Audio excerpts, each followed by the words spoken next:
नमस्कार बंधुरा नुपुर सादे रान्ना करा आपनादेर सबके स्वागत। आमार प्रचंड ठंडा लेगे गेछे और गलार भाजटा अन्यरकम हये गेछे। ता आज शीतकाल मानेई नाना रकम सब्जी एखन तो उठबेई, ताई सब्जी दिये आमि एकटा सलिड मांस दिये जे चिकेने जे सलिडटा पाওয়া যায় সেই सलिडटा दिये आमि एरकम तरकारी करे বাচ্চারা বা বয়স্করা সবাই ভালোবাসবে খেতে।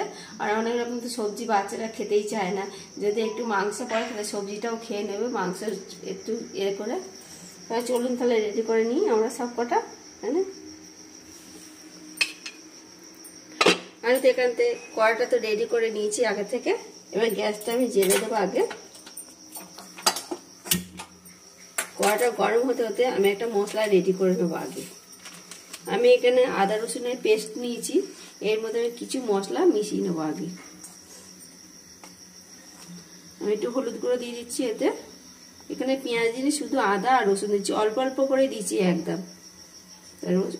একটু হলুদ গুঁড়ো দিয়ে দিচ্ছি সামান্য, একটু ঝাল লঙ্কা দিচ্ছি, যেমন ঝালটা খেতে পছন্দ হবে সেরকম ঝালটা দেবেন আপনারা। সামান্য একটু নুন দিচ্ছি, একটুখানি জিরে গুঁড়ো দিচ্ছি এতে,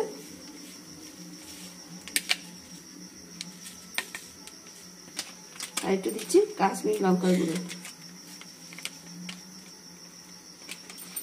আমার এখানে তো কড়া তো গরম হয়ে গেছে, কড়ার মধ্যে আমি সরষের তেল দেবো। আমি এটা সরষের তেল দিয়ে করছি, একদম অল্প তেলেই করব রান্নাটা। তেল আমি দিয়ে দিয়েছি কড়াইতে। এবার একটু জিরে ফোড়ন দিয়ে দেবো অল্প করে।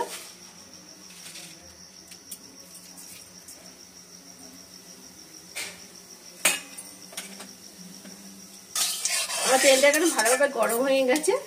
তেলের মধ্যে এবার কিছু আনাজ তুলে দেবো। এখানে একটা পেঁয়াজ নিয়েছি আমি দুটো, এখানে দুটো ছোট সাইজের পেঁয়াজ নিয়েছি। পেঁয়াজটা একটু বড় বড় করে কেটে নিয়েছি, দেখুন এরকম ভাবে কেটে নিয়েছি, খুব ছোট করিনি, ডুবো ডুবো করে পেঁয়াজটা কেটে নিয়েছি। পেঁয়াজটা দিয়ে দিচ্ছি।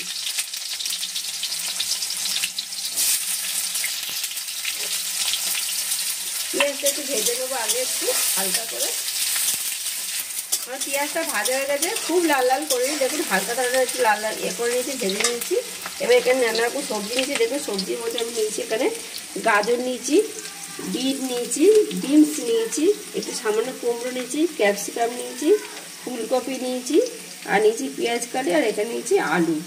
সামান্য সবজি অল্প, সব রকম সবজি দিয়ে আমি এটা করছি রান্নাটা। তাই ক্যাপসিকামটা আগে দিয়ে দিচ্ছি এতে, ক্যাপসিকামটা আর পেঁয়াজটা দিয়ে দিচ্ছি। পেঁয়াজটা ক্যাপসিকামটা একটুখানি ভেজে নেবো অল্প করে, খুব লাল লাল করবো না, একটু হালকা ধরনের ভেজে নেবো আগে।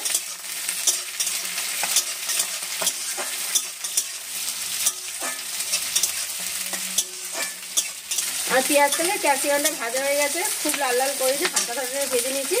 আর এখানে যা সবজি কটা কেটে নিয়েছি আমি, সব সবজি কটা একসাথে ভেজে নেবো।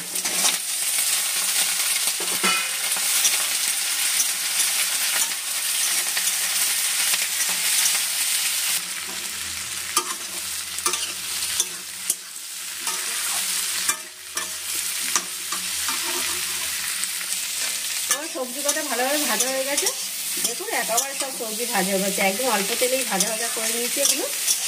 আর এবার যে মাংসটা আমি নিয়েছি, মাংসটা একটু আমি মাখিয়ে নেবো। এবার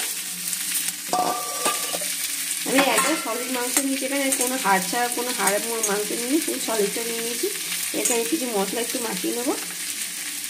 যে মশলাটা আমি আগে রেডি করে নিতে হবে সেই মশলাটাই নিচ্ছি এতে।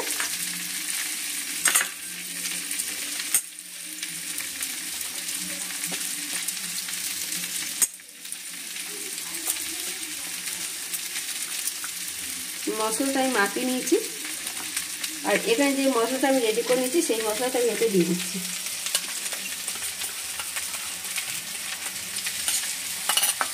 এখানে দুটো টমেটো নিয়েছি ছোটো ছোটো, সেটাও দিয়ে দিচ্ছি।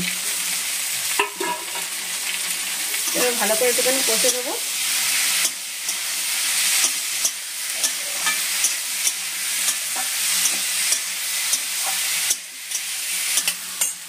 এবারে এই বাটি দেওয়া জলটা দেবো অল্প করে, এখন পুরো জলটা দেবো না।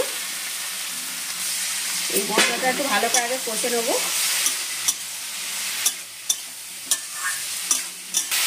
মশলা দিয়ে ভালোভাবে আনাজটা কষা হয়ে গেছে, পুরো দেখুন ভালোভাবে কষে নিয়েছি।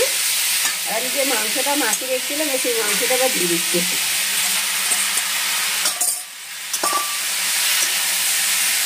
এবার মাংসটা দিয়ে ভালোভাবে একটু কষে নেবো, একটু 5 মিনিট চাপা দিয়ে দেবো। এখন পুরো জল দেবো না, তো একটু চাপা দিয়েছি, 5 মিনিট করে আবার দেখাচ্ছে। 5 মিনিট হয়ে গেছে, খুলে দিচ্ছি এটা, একটু আবার নেড়ে দিচ্ছি ভালো করে। দেখুন কতটা মাখো মাখো হয়ে এসেছে। আর বেশি একটু জল দেবো না, সামনে অল্প করে দেবো। আর এটা মাখো মাখো মতনই হবে তরকারিটা, খুব ঝোল ঝোল হবে না। এটা রুটি পরোটা বা যার সাথে খাবেন তার সাথেই ভালো লাগে এই তরকারিটা। এবার জল দিয়ে দিচ্ছি একটু, একদম অল্প করে দেবো জলটা, বেশি দেবো না। দিয়ে এবার চাপা দিয়ে দেবো একটু, আবার 5 মিনিট হয়ে গেলে দেখাচ্ছি আপনারা। আমার 5 মিনিট তো হয়েই গেছে। এবার খুলে মাঝে আবার নাড়িয়ে নিচ্ছিলাম, দেখুন বেশি জলও দিইনি, আর একটু মাখো মাখো মতন হয়ে গেছে। এই যে এরকম আবার নামিয়ে রাখলে আবার বসে যাবে ঝোলটা, এরকমভাবেই নামাতে হবে। আর এই রান্নাটা এত সুস্বাদু হয় খেলে। আমি যেমন রান্নাটা করলাম, আপনারা বাড়িতে এরকমভাবে এই রান্নাটা করবেন, অবশ্যই খেয়ে বলবে, লোকে বলবে সব ভালো হয়েছে রান্নাটা। আর আলাদাভাবে মাংস রান্না করতে পারেন, যখন করে সবজি তুলে আনবে বলবে কেন করে চিকেন রান্না করে দেয়, আমাদের সবাই খেয়ে নেবে। আমার রান্নাটা রেডি হয়ে গেছে, এবার আমি নামিয়ে দেবো। আমার 5 মিশালি মাংস রান্নাটা হয়ে গেছে, আমি এখানে নামিয়ে নিয়েছি। অবশ্যই যদি আপনাদের ভালো লাগে এই রান্নাটা, অবশ্যই কমেন্ট করে জানাবেন। আর ভালো লাগলে লাইক শেয়ার করে দেবেন। আর এরকম নতুন নতুন রেসিপিতে আমার চ্যানেলটি সাবস্ক্রাইব, পাশে থাকা বেল আইকনটি প্রেস করে দেবেন। আবার নতুন রেসিপি নিয়ে পরের ভিডিওতে দেখা হবে।